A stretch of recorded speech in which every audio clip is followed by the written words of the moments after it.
हाय, hello, नमस्कार. तर कसे आहात सगळे? मस्त ना? तर आता आम्ही कुठे चाललो आहे तुम्हाला व्हिडिओमध्ये पुढे समजेलच की आम्ही नक्की कुठे चाललो आहे ते.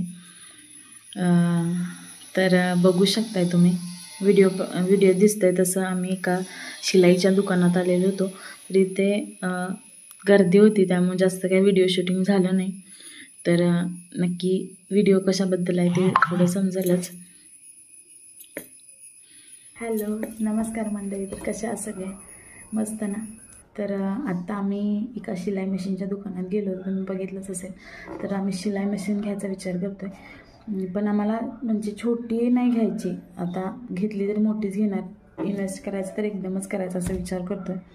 तर मग नक्की कोणती शिलाई मशीन घेऊ, जरा आम्ही कन्फ्यूजच आहे.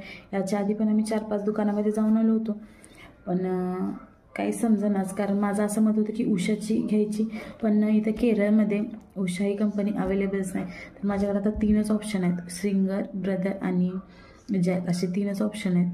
तर मला काही याच्याविषयी जास्त काही माहिती नाही. तर ज्यांच्याजवळ माझा हा व्हिडिओ पोचतो आहे आणि ज्यांना मशीनचं थोडंफार नॉलेज आहे त्यांनी मला नक्की सांगा की मी कोणती शिलाई मशीन घ्यावी. बाय.